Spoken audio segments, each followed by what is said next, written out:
Hello बच्चों, कैसे हैं आप सब। आशा करता हूँ आप सब अच्छे होंगे, स्वस्थ होंगे और सेहतमंद होंगे। आज हम इस वीडियो में आपको बताएंगे कि प्रकाश का विवर्तन किसे कहते हैं और एक पतली झिर्री से प्रकाश का विवर्तन, इसके विषय में भी हम आपको चित्र के माध्यम से समझाएंगे। ये जो प्रश्न है प्रकाश का विवर्तन और एक पतली झिर्री से प्रकाश का विवर्तन, ये परीक्षा में हर वर्ष पूछा जाता है। इसलिए सभी बच्चे इस प्रश्न को अवश्य तैयार करके परीक्षा में जाएंगे। तो सबसे पहले हेडिंग डालेंगे प्रकाश का विवर्तन। इसमें लिखेंगे जब प्रकाश किसी अवरोध या द्वारक पर आकर किनारों से मुड़ जाता है, प्रकाश का इस प्रकार मुड़ना ही प्रकाश का विवर्तन कहलाता है। यानी कि प्रकाश का विवर्तन इसमें लिखेंगे जब प्रकाश किसी अवरोध या द्वारक पर आकर किनारों से मुड़ जाता है, प्रकाश का इस प्रकार मुड़ना ही प्रकाश का विवर्तन कहलाता है। अब अगली हेडिंग डालेंगे एक पतली झिर्री से प्रकाश का विवर्तन। अब हम आपको सबसे पहले चित्र के माध्यम से समझाएंगे, उसके बाद आपको लिखना बताएंगे कि आप एक पतली झिर्री से प्रकाश का विवर्तन, इसके विषय में आप कैसे लिखेंगे। ये है चित्र। अब हम इसी चित्र के माध्यम से आपको समझाएंगे। इसमें जो एस है, एस एक प्रकाश स्रोत है और इसमें ये लेंस है L1। इसमें लेंस है L1 और जो AB है ये एक पतली झिर्री है और जिसकी चौड़ाई कितनी है D। AB एक पतली झिर्री है जिसकी चौड़ाई D है। फिर इसके आगे देखिए एक उत्तल लेंस L2 रखा है। अब जो एक उत्तल लेंस L2 है, इसके द्वारा मुख्य फोकस पर एक पर्दा है MN। इस पर्दे पर व्यतिकरण प्रतिरूप प्राप्त होता है। तो आप इसमें लिखेंगे माना L1 एक उत्तल लेंस है, माना L1 एक उत्तल लेंस है जिसके मुख्य फोकस पर एक प्रकाश स्रोत S रखा है। लेंस L1 प्रकाश किरणों को समांतर कर देता है। लेंस L1 क्या करता है, जो ये प्रकाश की किरणें हैं इनको समांतर कर देता है। अब क्या होता है, जो AB है एक पतली झिर्री है जिसकी चौड़ाई क्या है स्मॉल d। इसके दूसरी ओर एक उत्तल लेंस L2 है जिसके द्वितीय मुख्य फोकस पर एक पर्दा MN रखा है। पर्दा MN पर व्यतिकरण प्रतिरूप प्राप्त होता है। अब इसमें लिखेंगे माना L1 एक उत्तल लेंस है जिसके प्रथम मुख्य फोकस पर प्रकाश स्रोत S रखा है। लेंस L1 प्रकाश किरणों को समांतर कर देता है। AB एक पतली झिर्री है जिसकी चौड़ाई D है।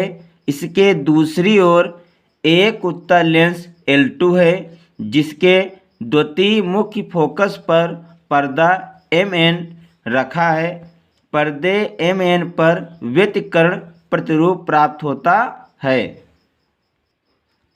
अब अगली हेडिंग डालेंगे केंद्रीय उच्चिष्ट की स्थिति। अब हम आपको एक बार फिर से चित्र के माध्यम से समझाते हैं। अब चित्र में देखिए हाइगेंस के अनुसार जो झिर्री AB है, AB से चलने वाली द्वितीयक तरंगिकाएं, AB से चलने वाली द्वितीयक तरंगिकाएं सभी दिशाओं में फैल जाती हैं। AB से चलने वाली द्वितीयक तरंगिकाएं ये सभी दिशाओं में फैल जाती हैं और आगे बढ़ती हैं। जो तरंगे अपने मार्ग से विचलित नहीं होती हैं, जो तरंगे अपने मार्ग से विचलित नहीं होती हैं, वे तरंगे लेंस L2 द्वारा बिंदु O पर फोकस हो जाती हैं। यानी कि हाइगेंस के अनुसार झिर्री AB से चलने वाली द्वितीयक तरंगिकाएं सभी दिशाओं में फैल जाती हैं और ये तरंगे आगे बढ़ती हैं। जो तरंगें अपने मार्ग से विचलित नहीं होती हैं वे लेंस L2 द्वारा बिंदु O पर फोकस हो जाती हैं। ये तरंगें समान कला में फैलती हैं और एक दीप्त बैंड बनाती हैं जिसे केंद्रीय उच्चिष्ट कहते हैं। तो अब केंद्रीय उच्चिष्ट की स्थिति इसमें लिखेंगे हाइगेंस के अनुसार झिर्री AB से चलने वाली द्वितीयक तरंगिकाएं सभी दिशाओं में आगे बढ़ती हैं। जो तरंगें अपने मार्ग से विचलित नहीं होती हैं लेंस L2 द्वारा बिंदु O पर फोकस हो जाती हैं। ये तरंग समान कला में फैलती हैं, एक दीप्त बैंड बनता है जिसे केंद्रीय उच्चिष्ट कहते हैं। अब अगली हेड डालेंगे निम्नलिखितों की स्थितियां। अब हम आपको एक बार फिर से चित्र के माध्यम से निम्नलिखितों की स्थितियों के विषय में बताते हैं।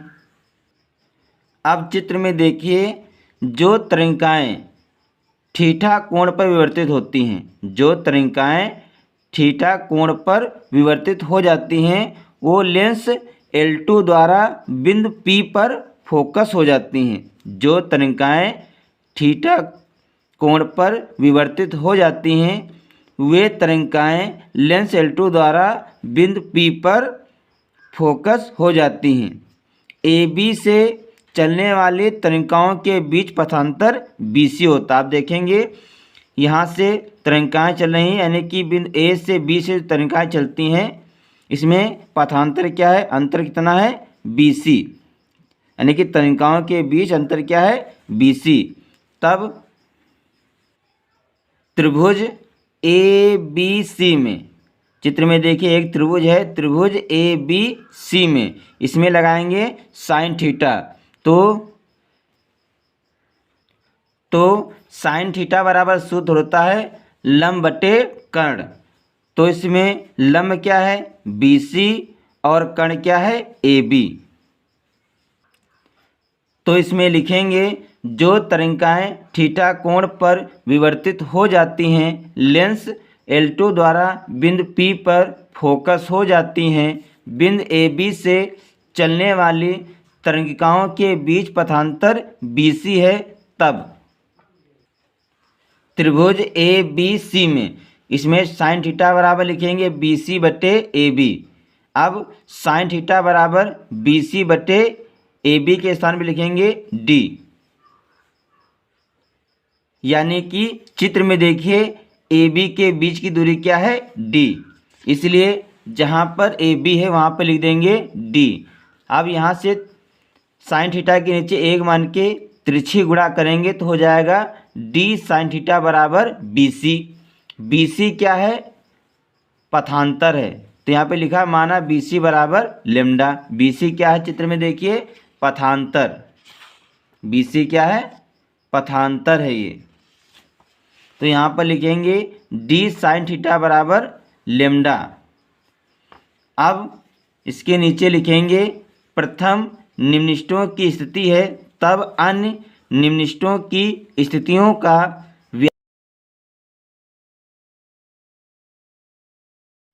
व्यापक सूत्र निम्नलिखित है। तो लिखेंगे D साइन थीटा बराबर प्लस माइनस M लेम्डा, जहाँ M बराबर 1, 2, 3 डॉट डॉट।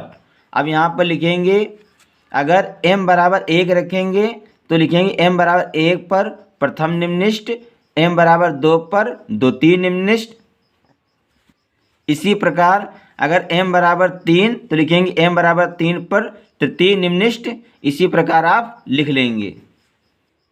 अब अगले डालेंगे उच्चिष्टों की स्थितियां। इसमें लिखेंगे प्रथम उच्चिष्ट के लिए पथांतर 3 लेम्डा बटे D होगा।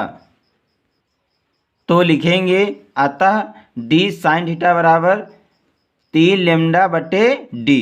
अब यहाँ पर लिखेंगे यदि प्रथम उच्चिष्ट की स्थिति है, इसी प्रकार अन्य उच्चिष्टों का व्यापक सूत्र निम्नलिखित है। तो लिखेंगे D साइन थीटा बराबर प्लस माइनस ब्रैकेट में लिखेंगे 2m+1 ब्रैकेट 1 λ/2।